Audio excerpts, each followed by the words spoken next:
everyone, welcome back to my YouTube channel Love for All. I hope you all are doing well. So, after so many days, I'm back at my YouTube channel, and due to some reasons, I was not able to post any video. So, in this video, we are going to start with a new series of a new chapter that is Registers and Records. ये हमारे BCom के company law में भी है, and even ये कुछ competitive exam like CA, CS में भी मोस्टली देखने को मिलता है. So, if you are new at my channel, so don't forget to like to my video, subscribe to my channel and hit the bell icon so that you can receive the notifications whenever I post any video. So without wasting any time, let's get started. So, we are going to start with the chapter Registers and Records. अब देखो नाम से पता चल रहा है registers and records. Like हमने company की इंट्रोडक्शन पढ़ी थी कि कंपनी क्या होती है, टाइप्स ऑफ कंपनीज पढ़ी. हमने ये भी देखा था कि हर एक कंपनी एक बुक्स ऑफ अकाउंट को मैनेज करके रखती है जिसमें वो हर एक चीज़ को नोट डाउन करती है, हर एक अपडेट को नोट डाउन करती है, कब कौन सा मेंबर आया, कब कौन सा मेंबर गया.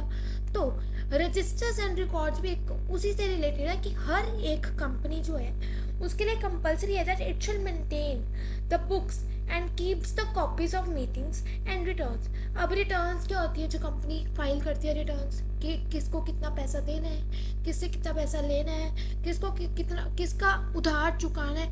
मतलब हर एक चीज़ कंपनी मेंटेन करके रखती है एक प्रॉपर बुक में, एक प्रॉपर रजिस्टर में, एंड रिकॉर्ड्स को प्रॉपरली मेंटेन करके रखती है. और इन रिकॉर्ड्स को हम कहते हैं स्टेट्यूटरी बुक्स. मतलब जिस फॉर्मेट में उनको मेंटेन करके रखते हैं उसको हम कहते हैं स्टेट्यूटरी बुक्स. ठीक है, तो अब ये स्टेट्यूटरी बुक्स क्या है. वैसे तो आपको पता चल गया ना कि जो हम बुक्स मेंटेन करके रखते हैं, चाहे वो मीटिंग्स के रिलेटेड हो, चाहे वो रिटर्न्स के रिलेटेड हो, उनको कहते हैं. तो स्टेट्यूटरी बुक्स क्या होगी, कंपनी के ऑफिशियल रिकॉर्ड्स. ठीक है, relating to the company's legal matters. मतलब देखो कंपनी में कोई मीटिंग हो रही है, कंपनी में कोई रिटर्न फाइल की जा रही है, ये सब कंपनी के लीगल मैटर्स है.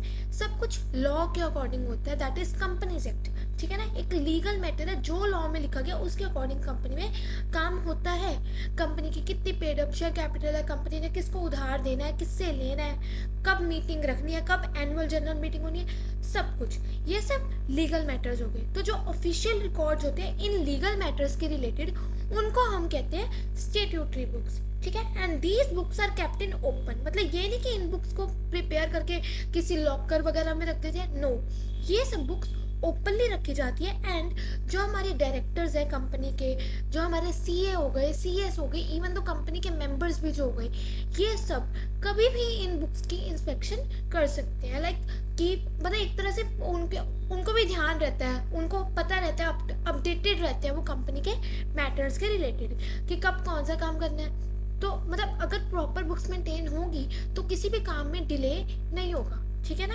तो these books are kept in open for inspection by the directors, members and the creditors. ठीक है, और जो मेंबर्स होते हैं, जो कंपनी में मेंबर्स, जो लोग कंपनी में काम कर रहे हैं, ठीक है, वो भी इन रिकॉर्ड्स की इंस्पेक्शन कर सकते हैं. बट उस केस में उनको थोड़ी सी फीस देनी पड़ती है. मतलब अगर मान लो कि मैं किसी कंपनी की मेंबर हूँ, ठीक है, I am the member of Reliance company, ठीक है, मैं वहाँ पे काम करती हूँ, मुझे किसी भी मैटर के रिलेटेड कोई मैटर हुआ, मेरे को उसके रिलेटेड लाइक रिकॉर्ड्स को चेक करना था, देखना था मुझे कुछ.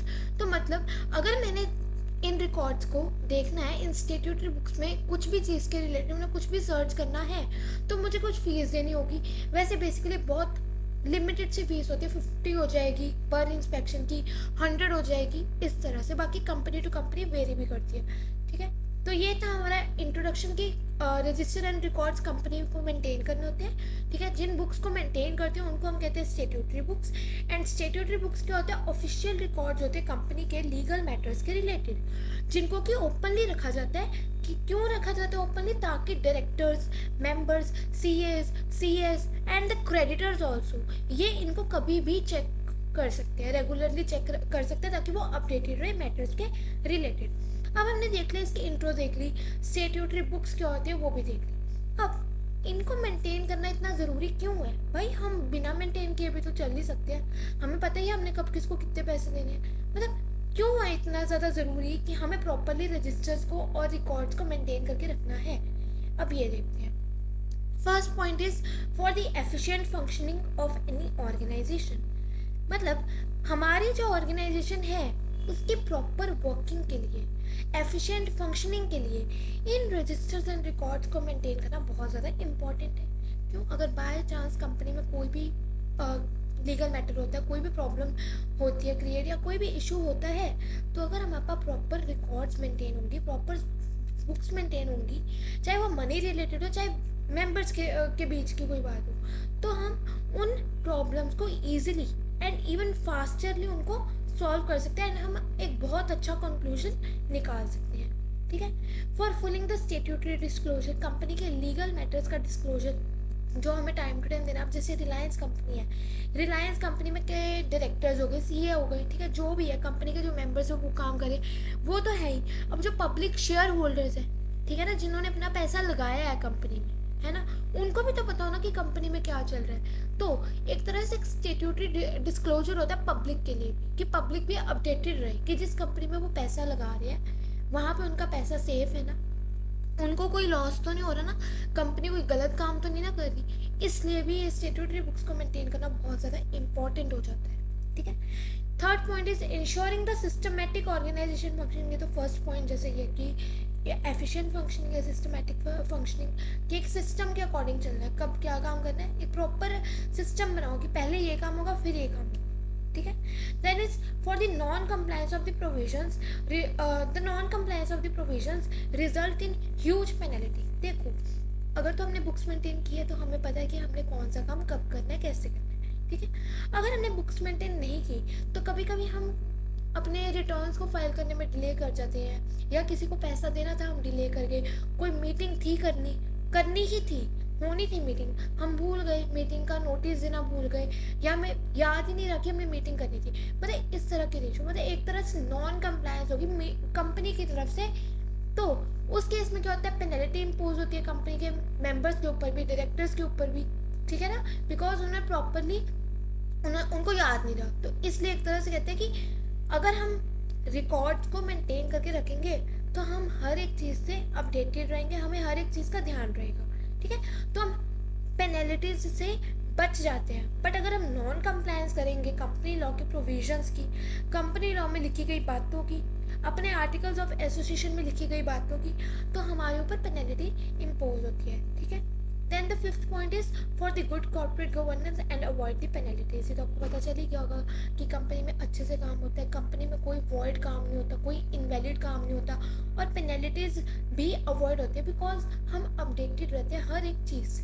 ठीक है, इसलिए then is provides the peace of mind to the top level management. अब जो हमारे टॉप लेवल मैनेजमेंट में आ गए, डायरेक्टर्स आ गए, ठीक है, जो हमारी कंपनी के हेड अथॉरिटीज़ हैं, उनको भी एक पीस ऑफ माइंड होता है बिकॉज उनको हर एक चीज़ के बारे में अपडेट मिलता रहता है, उनको उनकी नॉलेज में रहता है हर एक काम कि काम सही हो रहा है, रिटर्न्स प्रॉपरली फाइल किए जा रहे हैं, कंपनी किसी गलत काम में डीलिंग तो नहीं कर रही, लाइक ड्रग्स वगैरह का सप्लाई तो नहीं हो रहा। ठीक है ना, मेंबर्स को उनकी वेजेस है, सैलरीज टाइम टू टाइम मिल रही है ना, हर एक चीज़ के बारे में। ठीक है ना, तो एक टॉप लेवल मैनेजमेंट के लिए भी एक पीस ऑफ माइंड का काम हो जाता है बिकॉज अगर कंपनी में कोई भी काम गलत होता है तो कहीं ना कहीं it would result bad for the company, it would act like a bad result for the company का नाम खराब हो जाएगा। ठीक है ना, कंपनी के जो शेयर होल्डर्स हैं, जो जिन लोगों ने पैसा लगाया है कंपनी में, वो अपना पैसा वापस ले लेंगे, पैसा अपना निकाल लेंगे उस कंपनी से, तो कहीं ना कहीं कंपनी डाउनफॉल में चल जाती है, उससे ये प्रिवेंट करती है। ठीक है। And also provides the instant access to the information. By chance हमें किसी टाइम पे कोई इन्फॉर्मेशन चाहिए ही चाहिए, कंपनी के ऊपर कोई केस हो गया, किसी दूसरी कंपनी ने केस कर दिया कि दैट इस कंपनी ने मेरी रिटर्न्स पे नहीं किया या मेरा उधार नहीं चुकाया। ठीक है, तो अगर हमारे पास प्रॉपर रिकॉर्ड्स होंगे, तो अगर हमने पे कर दी बट वो पर्सन हम पे इल्ज़ाम लगा रहा है कि आपने मेरे रिटर्न्स, मेरे उधार नहीं चुकाए, अगर हमारे पास प्रॉपर रिकॉर्ड्स मेंटेन होंगे तो हम उन रिकॉर्ड्स को दिखाकर, उस इंफॉर्मेशन को शो कर उस केस को वहीं पर सॉल्व कर सकते हैं। बट अगर हमने नहीं मेंटेन किए होंगे तो वही पेनल्टीज इम्पोज होंगी। ठीक है, कितने सारे कोर्ट केसेस बन जाते हैं, वो लंबा प्रोसेस चल जाता है। इसीलिए हमें इंफॉर्मेशन का इंस्टेंट एक्सेस मिल जाता है, हम बहुत जल्दी किसी भी चीज़ की इन्फॉर्मेशन निकाल सकते हैं, कब कौन सी मीटिंग हुई थी हम पता लगा सकते हैं, कब कौन सी मीटिंग में कौन सा पर्सन एब्सेंट था, कौन सा मेंबर एब्सेंट था, कौन सा डायरेक्टर एब्सेंट था, हम उस चीज़ का भी पता लगा सकते हैं। ठीक है, तो ये थी इम्पोर्टेंस, क्या क्या थी, efficient functioning, fulfilling the statutory disclosure, फिर वही systematic organisation functioning, non compliance will result in the huge penalties for good corporate governance and avoiding the penalties, and then it provides a peace of mind to the top level management and also provides instant access to the information। ठीक है, तो ये थी importance कि हमें क्यों registers को और रिकॉर्ड्स को मेंटेन करके रखना है। ठीक है, अब देखते हैं कैटेगरीज इन बुक्स की, इन रजिस्टर्स की कैटेगरीज क्या है। दो कैटेगरीज है, statutory books and optional books. Statutory books तो आपने देख ली, जो कंपनी के लीगल मैटर्स से रिलेटेड होती है, मेंबर्स के रिलेटेड, मेंबर्स की मीटिंग्स के रिलेटेड, लोन्स के रिलेटेड हो गए, इक्विटी शेयर्स के रिलेटेड, इन सभी चीज़ों के। तो इसमें आपको डिफाइन नहीं किया, यहाँ पे मैंने आपको कुछ एग्जांपल्स दिए हैं जिनसे आपको क्लियर हो जाएगा कि स्टैट्यूटरी बुक्स में क्या क्या आता है। First is registers of sweat equity shares हो गए, चाहे प्रेफरेंस शेयर्स होल्डर हो गए। ठीक है, then register of charges, members, deposit, debenture holder, directors, KMPs, loan, guarantees, securities bought back, investment, contracts जो कंपनीज आपस में कॉन्ट्रैक्ट करती है, ठीक है, उनका भी हमें प्रॉपर रिकॉर्ड बना के रखते हैं। पोस्टल बैलेट हो गया, इंडेक्स ऑफ द मेंबर्स की कंपनी में कितने मेंबर्स हैं, कौन सा मेंबर कब आया कब गया, डिबेंचर होल्डर्स का एक प्रॉपर इंडेक्स होता है, मिनट्स ऑफ द मीटिंग्स, कितने मीटिंग्स का जो प्रॉपर रिकॉर्ड्स होता है, एंड बुक्स ऑफ अकाउंट्स। ठीक है, तो ये आते हैं स्टैट्यूटरी बुक्स के अंदर। ऑप्शनल बुक्स कौन सी है, जो कंपनी की मर्जी है, बनानी है बना लो, नहीं मेंटेन करनी मत मेंटेन करो। मतलब स्टैट्यूटरी बुक्स को तो मेंटेन करना हर एक कंपनी के लिए कंपलसरी होता है। ये ऑप्शनल बुक्स में जो कैटेगरीज आती हैं, जो चीज़ें आती हैं, जो बुक्स आती हैं, वो कंपनी की मर्जी है, करनी है कर लो, नहीं करनी ना करो। अब उसमें क्या कहते हैं, register for the transfer of shares, क्या पता किसी कंपनी ने अपने शेयर्स किसी को ट्रांसफर किए, उसका रजिस्टर मर्जी है। क्या पता कंपनी के कोई दो पब्लिक शेयर होल्डर्स है, उन्होंने ही अपने शेयर्स ट्रांसफर कर दिए। लाइक मैंने रिलायंस कंपनी के शेयर्स लिए हुए थे, मैंने अपने शेयर्स बी को ट्रांसफर कर दिए। तो मतलब ज़रूरी नहीं है कि इस चीज़ का हमें रजिस्टर बनाना ही है। ठीक है, then document sealed, share application and share allotment के कितने शेयर्स अलॉट किए वगैरह, उसका रजिस्टर बनाना it's not much important. Proxies of the general meeting and directors attendance book, कब डायरेक्टर है प्रेजेंट है, कब डायरेक्टर्स एब्सेंट है, it's not so compulsory. Meetings के केस में एजीएम होगी या एक्स्ट्राऑर्डिनरी जनरल मीटिंग, उसके लिए तो हम प्रॉपर मिनट्स मेंटेन करते ही हैं। ठीक है, तो ये थी दो कैटेगरीज, पहली थी statutory books and second is optional books. Statutory books में क्या आते हैं, sweat equity shares, charges, members के रजिस्टर, डायरेक्टर्स, केएमपीज, लोन्स, गारंटीज, ये सब कुछ आ जाते हैं। एंड ऑप्शनल में क्या आता है, ट्रांसफर ऑफ शेयर्स के रिलेटेड हो गया, शेयर अलॉटेड एंड एप्लीकेशन के रिलेटेड हो गया, डायरेक्टर्स का अटेंडेंस बुक होगी उसके रिलेटेड हो गया। तो ये आती है दो कैटेगरीज। अब हम बात कर लेते हैं registers of members.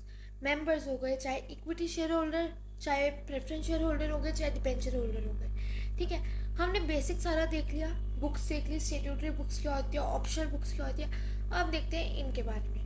Registers of members की बात की गई है बेसिकली सेक्शन 88 में बताता है, सेक्शन 88 में बताया गया कि रजिस्टर ऑफ मेंबर हमने बनाना है, बुक्स ऑफ अकाउंट्स मेंटेन करने हैं, तो वो कैसे मेंटेन करने हैं, क्या प्रोसीजर है, किस तरह से, क्या क्या चीज़ें उस रिकॉर्ड में होनी चाहिए, क्या क्या चीज़ें हमने उसमें लिखनी ही लिखनी है, कंपल्सरी है। सो इसमें क्या कहा गया है, every company is advise to maintain the registers and books of accounts of the company's members, mainly the registers of members, जिसमें हमारे equity share holders and preference share holder तो आने ही आने हैं।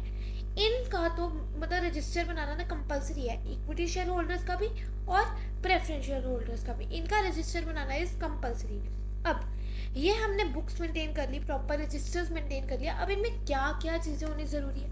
First is date, address, occupation. देखो ये तीन चीज़ें कि कौन सी डेट को जो पर्सन है वो कंपनी का मेंबर बना, जो पर्सन है उसका होम एड्रेस क्या है, वो उसने शेयर्स खरीदे, उसका और क्या काम है, क्या काम करता है वो, कोई बिजनेस है या जहाँ पे भी जो उसका ऑक्यूपेशन है। ठीक है, कितने शेयर्स उसने कंपनी के खरीदे, कौन सी डेट को उसने कंपनी के शेयर्स खरीदे, और कौन सी डेट को वो मतलब कंपनी का मेंबर नहीं रहा, मतलब उसने अपने आप को कंपनी से निकाल लिया, कंपनी से अपने शेयर्स विड्रॉ कर लिए। ठीक है, तो ये सब चीज़ें होने ज़रूरी है जब हम रजिस्टर्स मेंटेन करते हैं मेंबर्स के, कि कौन सी डेट को वो जो पर्सन था कंपनी का मेंबर बना, उसका होम एड्रेस क्या है और उसका क्या ऑक्यूपेशन है, वो क्या काम करता है, कोई फैमिली बिजनेस है जो भी है, कितने शेयर्स उसने खरीदे, कौन सी डेट को उसने शेयर खरीदे और कौन सी डेट को उसने अपने शेयर्स विड्रॉ कर लिए कंपनी से, ठीक है। Then the second point is, if the company shares are converted into stock then a notice shall be sent to ROC.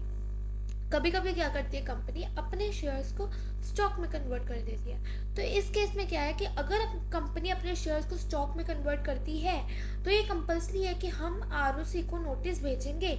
ROC को इस चीज़ के बारे में पता होना बहुत ज़्यादा ज़रूरी है। अगर बाई चांस आरओसी को हम नोटिस नहीं भेजते तो उस चीज़ में उस केस में इस चीज़ को इनवैलिड माना जाएगा, ठीक है। Then the third point is the number of stocks held in each member's account. कितने स्टॉक्स हर एक मेंबर के नाम है, ठीक है। मेंबर के अकाउंट में कितने नंबर ऑफ स्टॉक्स पड़े हैं, ठीक है। कितना स्टॉक पड़ा है मेंबर के अकाउंट में, जैसे बैंक में हमारा पैसा पड़ा होता है वैसे कंपनी के मेंबर्स के अकाउंट में कितना स्टॉक पड़ा है, ठीक है। ये सब चीज़ें उसके अंदर रजिस्टर के अंदर लिखी होनी कंपल्सरी है। अब देखो रजिस्टर मेंटेन कर लिया, मैं ना गलती से ये लिखना भूल गई, मैं आरओसी को इन्फॉर्म करना भूल गई कि मैंने अपनी कंपनी के शेयर्स को स्टॉक में कन्वर्ट किया, तो उस केस में अगर मैंने कोई गलती की है तो उसकी मेरे को पेनल्टी मिलेगी, मेरे को उसकी पेनल्टी पे करनी पड़ेगी। कितनी? ₹500 फॉर एवरी डे, ठीक है। जिस दिन से मेरी मिस्टेक पता चली, मैं अपनी मिस्टेक को जब तक सही नहीं करती तब तक मैं हर दिन ₹500 पे करूँगी, ठीक है। तो ये था रजिस्टर ऑफ मेंबर्स का बेसिक। अभी हम आगे भी पढ़ते हैं। तो क्या था इसमें, रजिस्टर ऑफ मेंबर्स की बात की गई है सेक्शन 88 में। उन्होंने क्या कहा कि हर एक कंपनी के लिए कंपलसरी है, एडवाइस किया जाता है कि आप प्रॉपर रजिस्टर्स और बुक्स ऑफ अकाउंट मेंटेन करो। इसमें मेनली हमारे इक्विटी शेयर होल्डर और प्रेफरेंस शेयर होल्डर का तो रजिस्टर मेंटेन करना कंपलसरी है ही है। अब इस रजिस्टर में क्या क्या चीज़ें होनी ज़रूरी है, date, address, occupations, number of share held, the date on which the shares were held and date when the person ceases to be a member. Then अगर कंपनी ने अपने शेयर्स को स्टॉक में कन्वर्ट किया तो आरओसी को notice देना है और कितने स्टॉक्स कंपनी के मेंबर्स के अकाउंट में पड़े हैं। और अगर मैं कोई मिस्टेक करती हूँ, कोई डिफॉल्ट क्रिएट हुआ तो उसकी मेरे को पेनल्टी पे करनी पड़ेगी, that is ₹500 for every day, ठीक है। सो लेट्स अब आगे देखते हैं इसमें क्या है। अब ये था हमारा रजिस्टर ऑफ द मेंबर्स। अब इसके बाद आता है rule number 3 clause 1 of the companies management and administration rule 2014। अब इसमें क्या कहा गया वो भी देख लेते हैं। From the date of registration keep the registers maintained in form number MGT1। देखो जब हम रजिस्टर्स को मेंटेन करते हैं, ठीक है, जिस दिन से हम अपने रजिस्टर्स को मेंटेन करना शुरू करते हैं तो हम कौन से फॉर्म के अकॉर्डिंग मेंटेन करते हैं, कौन से फॉर्म नंबर में मेंटेन करते हैं, फॉर्म नंबर MGT1। इसको तो याद ही करना कि फॉर्म नंबर MGT1 में हम अपने रजिस्टर्स को मेंटेन करके रखते हैं, ठीक है। Then is register shall contain the index of names entered. Register में हमारी कंपनी के मेंबर्स का नेम होना चाहिए, डायरेक्टर्स का नेम होना चाहिए, इक्विटी शेयर होल्डर्स का नेम होना चाहिए, प्रेफरेंस शेयर होल्डर्स का, मतलब हर एक पर्सन का एक प्रॉपर इंडेक्स होना चाहिए जिसमें कि नेम्स लिखे होंगे, ठीक है। Then index shall contain the folio of entries entered. Index में एक प्रॉपर कॉलम होना चाहिए जिसमें हमारी एंट्रीज का भी एक पूरा प्रॉपर रिकॉर्ड बना हो, कौन कौन से मेंबर्स को कितने शेयर दिए, कितने शेयर्स अलॉट किए, कितने शेयर्स अप्लाई किए, हर एक चीज़ का, share application, share allotment, first call, final call, हर एक चीज़ का एक प्रॉपर कॉलम होना चाहिए, ठीक है। और देखो हमने कहा कि कंपनी को अपने रजिस्टर्स को बनाना है, ठीक है। बट अगर किसी कंपनी में मेंबर्स लेस देन 50 है, कंपनी में मेंबर्स 50 से कम है, उस केस में ज़रूरी नहीं है, मत बनाओ आप रिकॉर्ड्स, मर्जी है आपकी। 50 से ज़्यादा हुए चाहे वो 51 ही क्यों ना हो तो हमें रजिस्टर बनाने ही बनानी है, ठीक है। Then index of the beneficiary owners, जो हमारे बेनिफिशियरी ओनर्स हैं जिनके पास कोई स्पेसिफाइड शेयर्स होते हैं कंपनी के, इसके बारे में हम आगे बढ़ेंगे इसी चैप्टर में। जिनके पास कंपनी में के किसी स्पेसिफिक क्लास के शेयर्स होते हैं, उनका जो रिकॉर्ड है, उनका जो इंडेक्स है, वो कौन बनाता है, डिपॉजिटरी बनाता है under the section 11 of depository act, ठीक है। कौन बनाता है index of beneficiary owner, depository maintain करता है उनका index under the section 11 of the depository act, ठीक है। Next point is if authorise by the article of association company shall maintain a foreign entry register. अगर company foreign goods में भी deal करती है, ठीक है, फॉरेन मतलब बाहर के देशों के साथ भी उनकी डीलिंग है, तो अगर उनका आर्टिकल ऑफ एसोसिएशन कहता है कि आप बना सकते हो रजिस्टर फॉरेन एंट्री का भी, तो वी कैन मेंटेन, कंपनी बना सकती है। अगर आर्टिकल ऑफ एसोसिएशन में लिखा गया, आर्टिकल ऑफ एसोसिएशन में हामी भर दी गई है कि हाँ आप बना सकते हो, तो ही कंपनी बनाएगी। अगर आर्टिकल्स में नहीं लिखा तो कंपनी नहीं कर सकती, ठीक है। Then if foreign entry register is maintained then it shall be informed to the ROC in 30 within 30 days। देखो, अगर हमने अपनी कंपनी का फॉरेन एंट्री रजिस्टर बनाया तो हमें आरओसी को इन्फॉर्म करना है 30 डेज में। कौन से फॉर्म में? Form number MGT3। देखो, अगर हम स्टार्टिंग से देखते हैं क्या कहा। देखो, जब हमने रजिस्टर्स को मेंटेन किया, जिस तरीके से हमने अपने रजिस्टर्स को मेंटेन किया, कौन से फॉर्म में होंगे? फॉर्म नंबर MGT1 में। रजिस्टर में हमारे कंपनी के मेंबर्स के नेम का एक प्रॉपर इंडेक्स होना चाहिए, एंट्रीज का एक प्रॉपर फॉलो होना चाहिए। रजिस्टर्स को मेंटेन करना कंपलसरी तब नहीं है अगर हमारी कंपनी में मेंबर्स ही 50 से कम है, ठीक है।